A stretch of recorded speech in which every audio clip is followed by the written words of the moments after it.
What's going on, guys? It's New York Prepper here. I wanted to do a quick review of bug out gloves. Okay, a lot of people, they focus heavily on firearms and weaponry and knives and camo and plate carriers and stuff like that, but they forget basic simple things like gloves. Okay, having a good pair of gloves, especially for bugging out or any kind of SHTF mission that you're on, whether it's a bug out or a get home situation, or it could be you're performing some reconnaissance missions after SHTF, or you're going to look for resources, or whatever the situation is. You need to have a good pair of gloves, especially for bugging out. You may have to tend to a fire, you may have to break glass, you may have to do all kinds of manual labor, so you have to protect your hands. And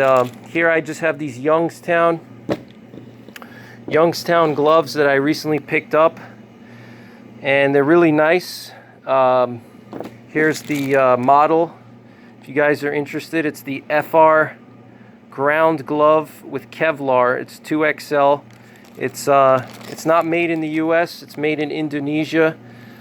If that's the model, that if you guys are interested. But it has this nice, I think it's cowhide. It's very soft.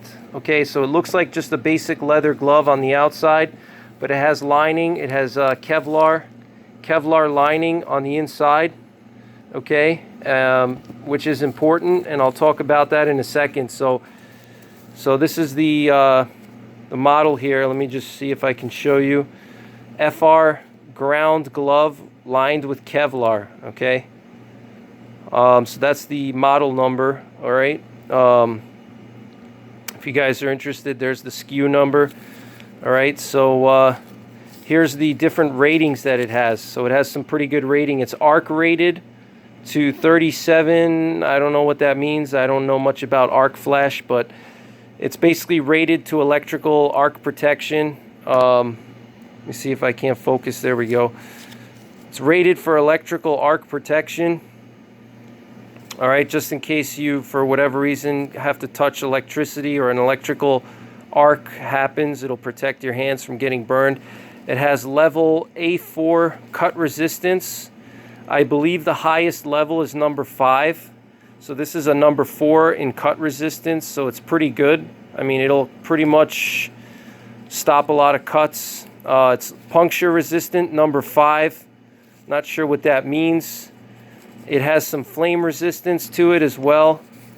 All right, so here's the standard for the flame resistance. It says EN 407 thermal performance against heat and flame, and a bunch of other ratings here. Okay, but nonetheless, it's got some reinforced palms, which is good, because if you're grabbing like a hot canteen, if you're boiling a canteen, you want to protect your palms from having that heat transfer.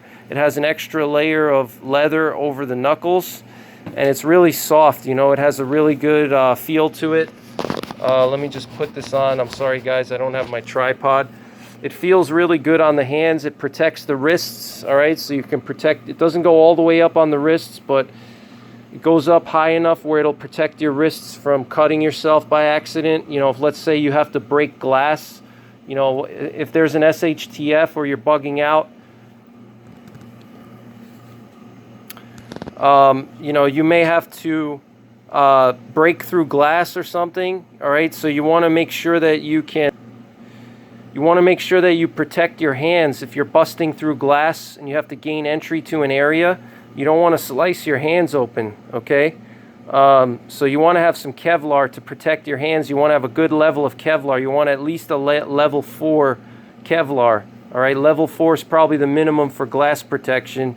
And then obviously the leather will give you some protection too. So, and this for any kind of manual labor chores, tending to a fire, even some electrical protection. I mean, this is just really absolutely essential. All right, so pick up yourself a pair of good gloves. I recommend these Youngstown gloves. I'll leave a link in the description box down below where you can buy these. They were probably, I think they were like $60 or $70. Definitely not cheap, but you know what? You buy once and you cry once. You throw these in your bug out bag and you know that you have something reliable. You know, you don't want to have junk. All right, so thanks for watching, guys. I'll see you on the next one. Take care, God bless, and don't forget the 3 Ps: prepare, practice, and persevere.